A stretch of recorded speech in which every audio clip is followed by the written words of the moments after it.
In a shadowy realm far from the light of heaven, there were 7 princes of hell, each ruling over their domain with a dark hand. These princes were known for causing trouble and leading people astray. The first prince was Lucifer, the embodiment of pride. He resided in a grand castle with walls made entirely of mirrors, so he could always admire himself. Lucifer was very good at making people feel like they were better than everyone else, leading to fights and unhappiness when friends and families argued over silly things and competed against each other. Then there was Leviathan, the Prince of Envy, who lived in a gloomy forest of never-ending night. Leviathan was always looking at what others had with green eyes, whispering lies that made people want what wasn't theirs. This caused lots of sadness and anger, as friends envied each other over toys, relationships, and even caused them to steal from each other. Third was the fierce Prince of Wrath, named Satan, who made his home in a fortress surrounded by flames and thunder. Satan had a very short temper and liked to make people lose theirs. He'd make the smallest things seem like big problems, causing shouting and fighting over nothing at all. He created conflict and war all around the world, spreading his wrath. In the 4th position, but no less formidable, was Mammon, the Prince of Greed, who hoarded treasures in his underground vault. Mammon loved gold and jewels more than anything, and convinced others to do the same. He made people forget to share, leading to loneliness and greed as everyone wanted more toys, more clothes, more of everything, just for themselves. The 5th prince was Belphegor, known for his sloth and laziness. Belphegor preferred to lounge in a dim, cozy cave, doing as little as possible. He was very persuasive, making everyday tasks seem too hard and naps too tempting. This led to chores undone and homework forgotten, as everyone felt too lazy to do their part. 6th, there was Beelzebub, the Prince of Gluttony, who had a palace made entirely of candies and sweets. Beelzebub could never stop eating, and neither could those he influenced. He led people to eat too much, causing bad health, wasting food and forgetting the importance of sharing meals and moments together. Lastly, there was Asmodeus, the Prince of Lust, who lived in a mist of sweet perfumes and tempting whispers.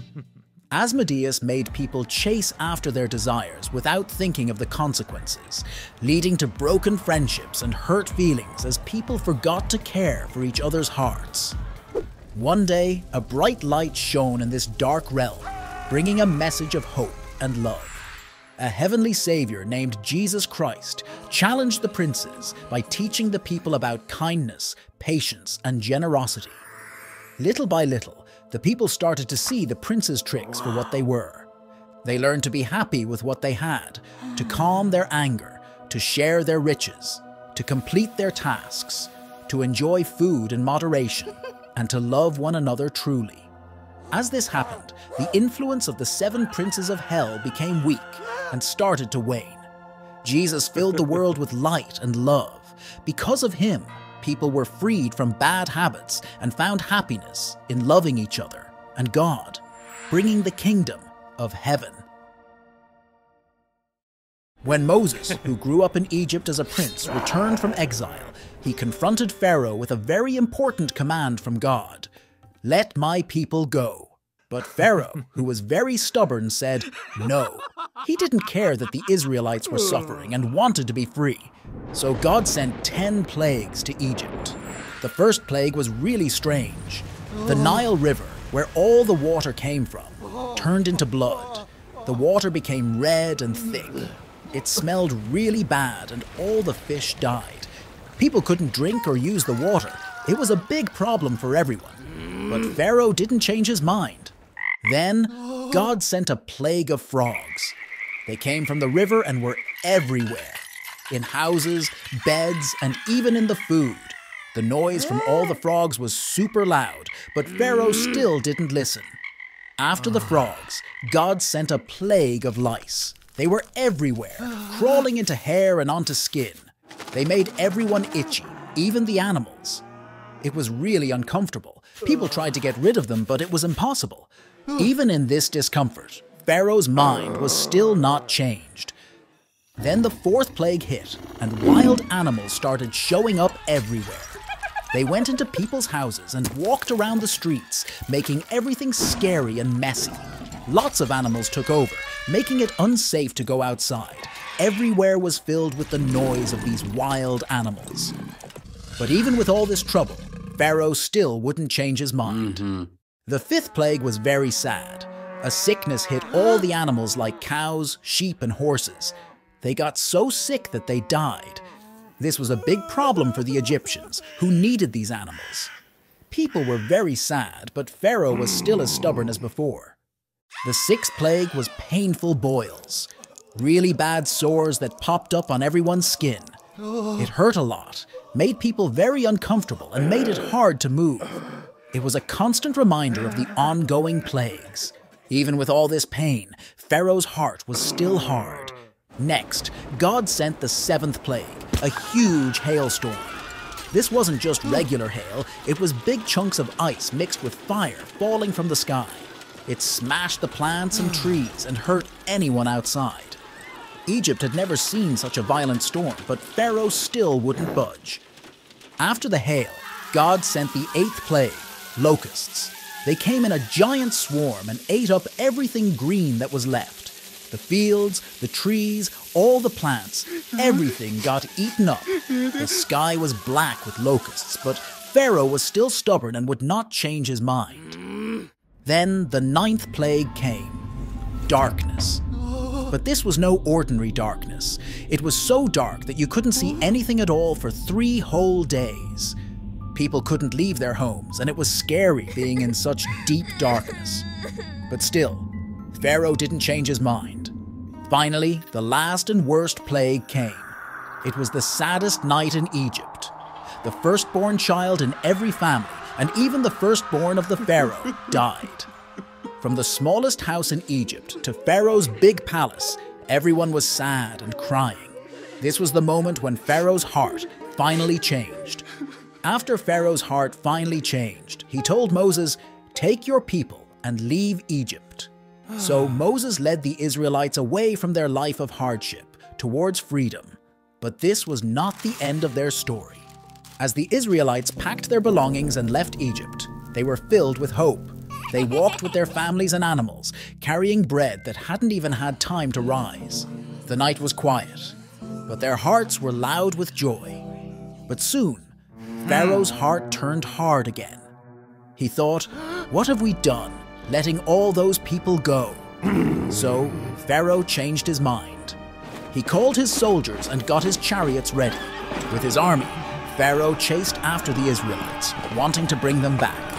The Israelites, seeing Pharaoh and his army coming closer, were terrified. They felt trapped with the Red Sea in front of them and Pharaoh's army behind them. They cried out to Moses, scared of what was about to happen. Moses told them not to be afraid. He said, "Stand still, and you will see how God will save us today." Then Moses raised his staff over the sea, and something incredible happened. God made a strong wind blow, and the waters of the Red Sea split apart. The Israelites walked through the sea on dry ground, with walls of water on both sides. It was a path of escape no one could have imagined.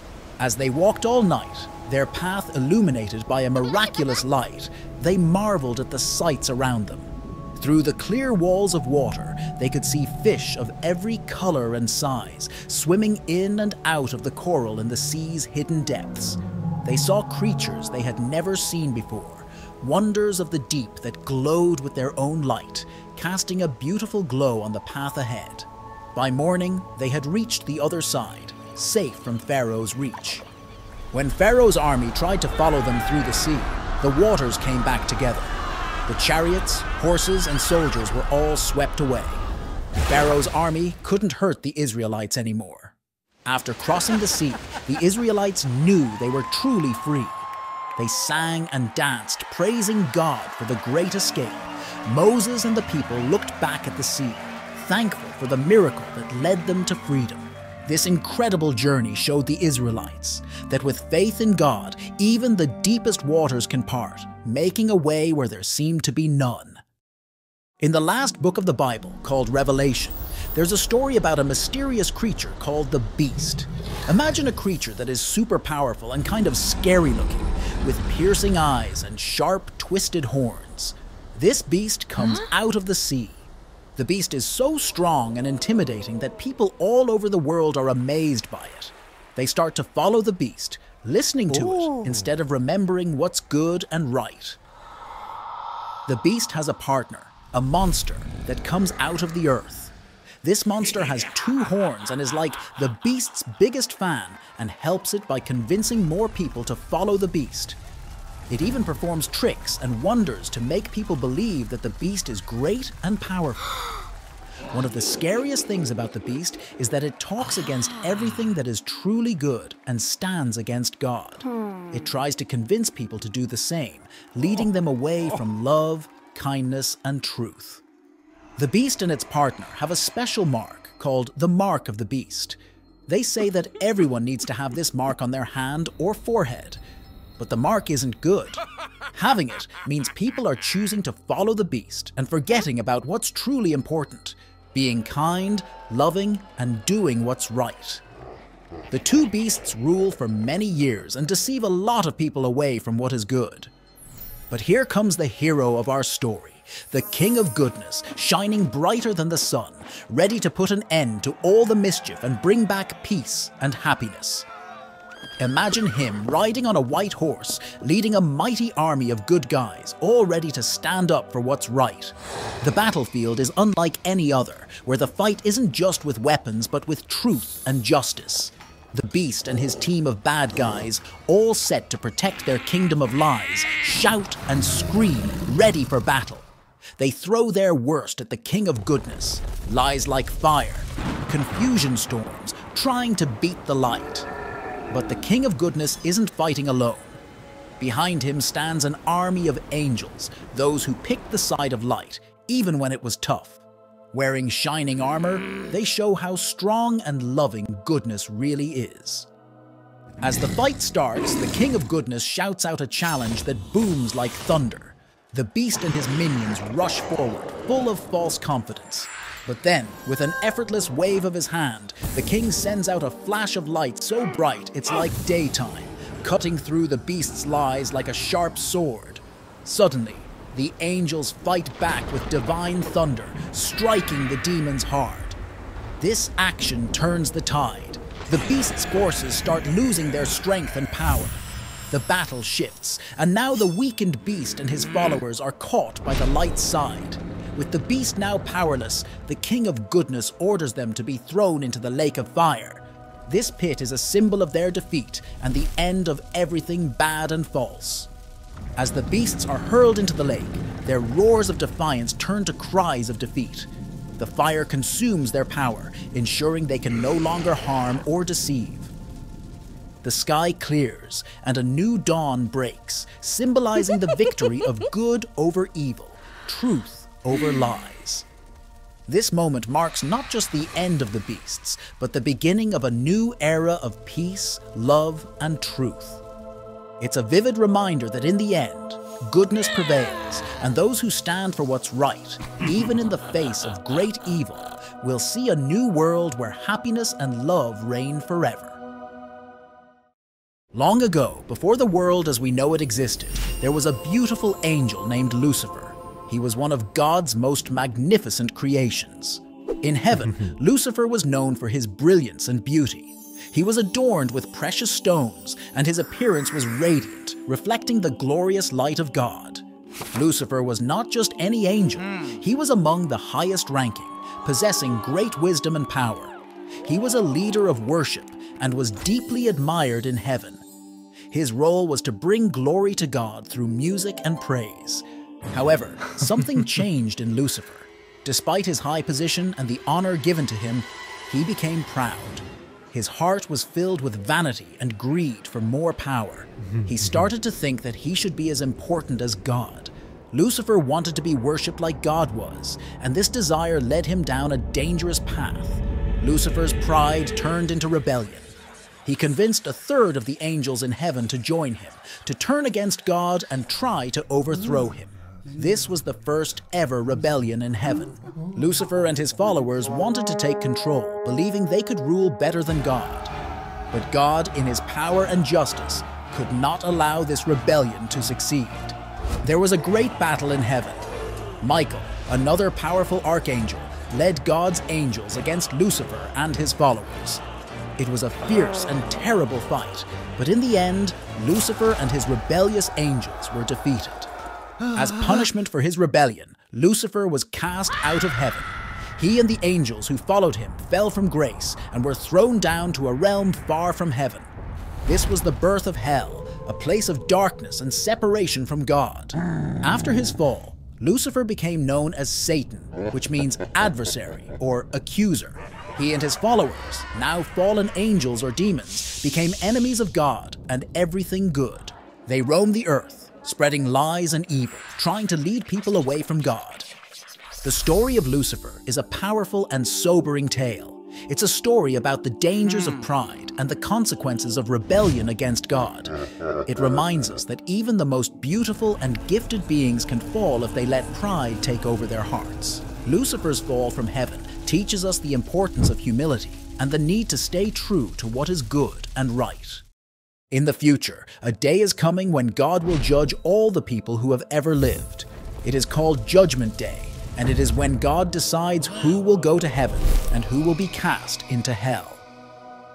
On Judgment Day, it is believed that Jesus will come back to earth. This won't be a quiet return. It will be powerful and glorious. The Bible says there will be loud trumpets, and the whole world will know that Jesus has come back. Jesus will look like the great King from heaven. The sky will change, and everyone, no matter where they are, will see him. People who have died will be brought back to life. They, along with everyone who is still alive, will gather before God. This is when the judgment will start. Jesus will be like a king sitting on a great, majestic throne, and everyone will stand before him. On this day, everything we have ever done, said, or even thought will be known. Nothing will be hidden. The Bible says that books will be opened, including the Book of Life, which has the names of everyone who has chosen to follow Jesus and live in a way that pleases God. People will be judged based on their actions and whether they chose to accept God's love and forgiveness.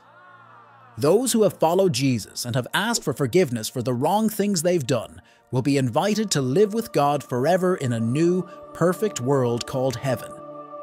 Heaven is described as a beautiful place where there is no sadness, pain, or suffering. But for those who have chosen not to follow God and have turned away from his love, the Bible says they will be separated from God and won't be able to live in heaven.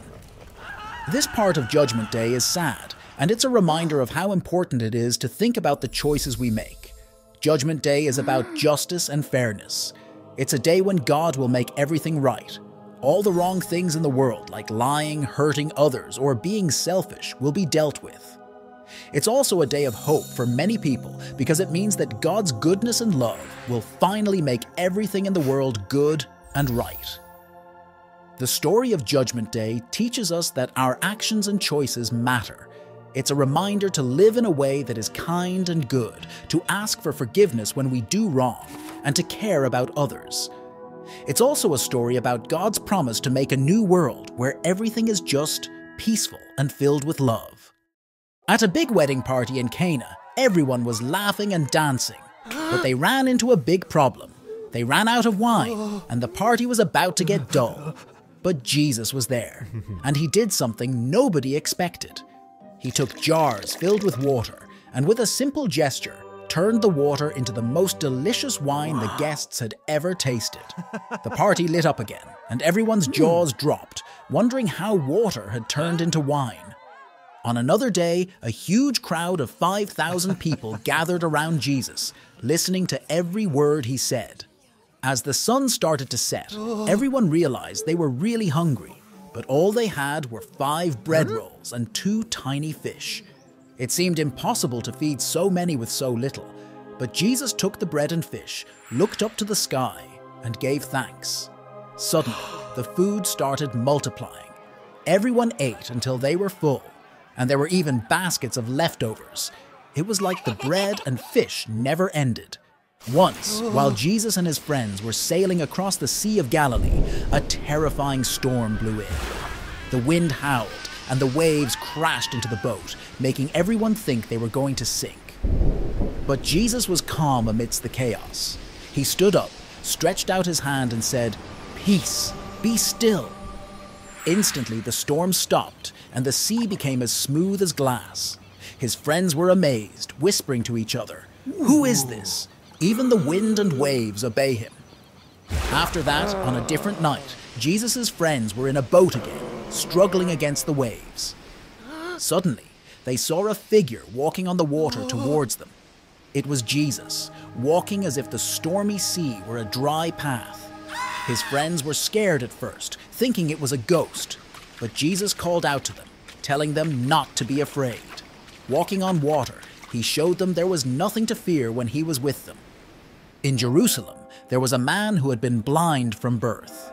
People thought he would never see the beauty of the world, the colors of the market, or the faces of his family. But Jesus had other plans. He made some mud with his saliva, put it on the man's eyes, and told him to wash in the pool of Siloam. When the man washed his face and opened his eyes, he saw everything for the first time: the blue sky, the bustling streets, and the smiling faces of those around him. His joy was boundless, and everyone who saw him was filled with wonder. In a village near Gergesa, Jesus encountered people tormented by spirits that brought them great pain and confusion. With a word of command, Jesus freed these people from their suffering. The spirits begged not to be sent away into nothingness, so Jesus allowed them to go into a nearby herd of pigs. The moment the spirits entered the pigs, the animals ran wildly and plunged into a lake, disappearing from sight. The people watched in amazement as peace returned to their village, and the tormented were now calm and free. On his journey, Jesus and his disciples came across a fig tree that bore no fruit. It was a symbol of promise that showed no results. Jesus spoke to the tree, saying it would never bear fruit again. The next day, the tree was withered from its roots, a stark reminder of the importance of living a fruitful life, full of faith and action. One of the most astonishing miracles happened when Jesus received news that his dear friend Lazarus had died. By the time Jesus arrived, Lazarus had been in the tomb for 4 days. The air was heavy with sorrow, and Lazarus' sisters were heartbroken. But Jesus, with a deep love in his heart, asked them to roll away the stone from the tomb's entrance. Then, with a voice that echoed with power and compassion, he called, "Lazarus, come out!" And to everyone's astonishment, Lazarus came out of the tomb, alive and well, wrapped in his burial cloths. This miracle showed everyone that not even death could limit Jesus' power. Another time, Jesus took 3 of his closest friends up a high mountain. Without warning, Jesus' appearance transformed. His face shone like the sun, and his clothes became dazzling white. 2 figures appeared beside him, great heroes from the past, talking with him. This moment, known as the Transfiguration, revealed Jesus' divine glory to his friends, leaving them in awe and giving them a glimpse of the heavenly realm. The greatest miracle came after Jesus himself had been crucified. His friends and followers were heartbroken, thinking all was lost. But on the 3rd day, when some of them went to visit his tomb, they found it empty. An angel told them, "He is not here, for he has risen as he said." Jesus appeared to them alive, showing them his hands and side, proving he had overcome death itself. This miracle, the resurrection, is the cornerstone of faith for many, showing that love and life are stronger than death. Through these miracles, Jesus taught lessons of hope, love, and the promise of new beginnings. He showed that with faith, nothing is impossible, and that there's always a light in the darkness, ready to lead us into a future filled with wonder. A long time ago, there was a man named John who lived on an island called Patmos. One day, something incredible happened. God gave him a vision, a special dream, to show him what the future holds. John's vision transported him into a heavenly throne room, more beautiful and majestic than anything on earth. It was filled with brilliant lights and colors, and creatures unlike any he had seen before. Right there in the center of it all was Jesus. The vision showed Jesus approaching a mysterious book sealed with 7 seals. This book contained the secrets of the future, and only Jesus was worthy to open it and reveal its contents to John. The first 4 seals were represented by the 4 horsemen: conquest, war, famine, and lastly, death. As the first seal opened, Conquest came riding on a magnificent white horse. He had a crown because he was all about winning, but not by fighting. He had a bow and wanted to fill the world with peace and truth. Yet, his path was not without resistance. As he rode forward, he found that not every heart was ready to be won. Conquest's journey was a vision of the struggle between light and darkness in the world. When the second seal broke, War rode in on a fiery red horse, swinging a big sword. War was all about conflict, as he used his sword to take peace away from the earth, making people fight each other. It was as if everywhere you looked, people were arguing and battling, unable to find peace. With the third seal, Famine arrived looking serious on a black horse. He held scales that showed there wasn't enough food for everyone. Every meal became extremely important, and the people were greatly affected by the weight of hunger. This period tested the generosity and kindness of humanity, encouraging people to help one another, reminding us how sharing can bring light even in the darkest times. The fourth seal revealed a chilling sight: death. He showed up on a pale horse with Hades right behind him. They brought a time of sadness, with many people getting sick and resources becoming scarce, casting a shadow over the world. This time made everyone remember how important it is to care for each other and to make the most of every moment together, teaching us the value of compassion in the toughest times. When the fifth seal opened, John saw a sad sight. There were people who had stood up for what's right, but got hurt for it, their voices calling for justice. They wore white robes as a symbol of their goodness and that they wouldn't be forgotten. This promised a time when doing the right thing would win, a future where truth and bravery shined the brightest. The sixth seal caused big trouble. Earthquakes shook the ground, the sun went dark, and the moon turned red, shocking everyone who saw. Stars seemed to fall from the sky, painting a picture of a world in need of change. This was a clear signal that it was time for everyone to think about how they could make things right again, urging us to come together and rebuild what was lost. Lastly, the seventh seal brought a deep silence, as if everyone was holding their breath. This quiet time was not just a pause, but a chance for everyone to reflect about what had happened and what was coming next. Then 7 angels appeared with trumpets to let the people know that more challenges and trials were waiting ahead, urging them to be ready for what the future holds. John's vision of the 7 seals is full of stories and lessons. It's about never giving up, teaching us to stick together, believe in good, and keep looking for the light even when it's hard. Once upon a time, there were 2 very different men. The first man was very rich and lived in a big, beautiful house. He wore the fanciest clothes and ate the most delicious food every day. Not far from his house, right by the gate, there was another man named Lazarus. Lazarus was very poor and he was sick. He didn't have a home or nice clothes and he was very hungry. All he wanted was to eat the crumbs that fell from the rich man's table. Even the dogs came and licked his sores, keeping him company. The rich man saw Lazarus but never helped him. He kept living his life filled with fun and plenty, not caring for those in need around him. Then one day, Lazarus passed away and the angels took him to a special place called heaven, where he was no longer hungry or in pain. He was comforted and happy there. The rich man also passed away, but he found himself in a place of suffering called hell.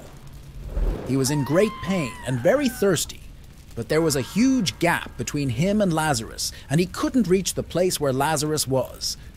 The rich man called out, "Father Abraham, have mercy on me. Send Lazarus to dip the tip of his finger in water and cool my tongue, because I am in agony in this fire." But Abraham said, "Child, remember that during your life you received good things, while Lazarus received bad things.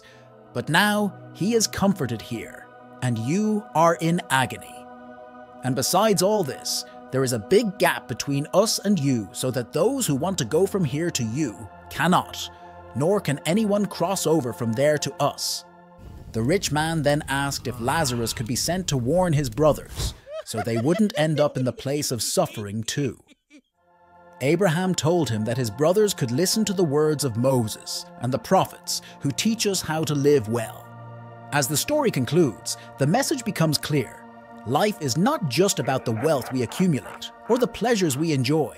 It's about the love we share, the help we give, and the legacy we leave behind.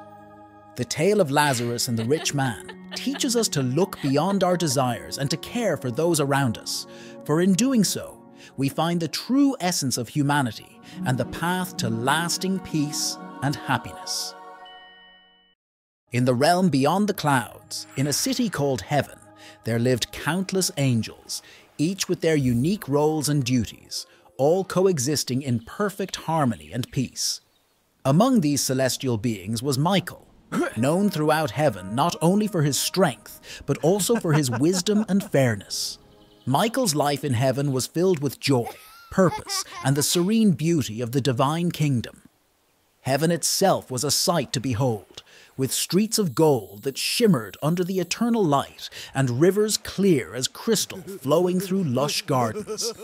Flowers that never wilted and trees laden with fruit that sparkled like jewels adorned this paradise. Micheal spent his days overseeing the protection of heaven's gates and ensuring peace among its inhabitants. He was a leader among the archangels, respected and loved by all for his dedication to God's will and his compassion for every being, great or small. His interactions were often with the other archangels, discussing matters of the spirit and the well-being of both heaven and the world below. They would gather in the council hall, a magnificent structure that reflected the glory of creation, where they shared wisdom and offered praises to God. Despite his responsibilities, Micheal found time to enjoy the wonders of heaven. He would wander through the gardens, sometimes alone, contemplating the mysteries of the universe, or sometimes accompanied by fellow angels, sharing stories of creation and the joy of serving the Almighty.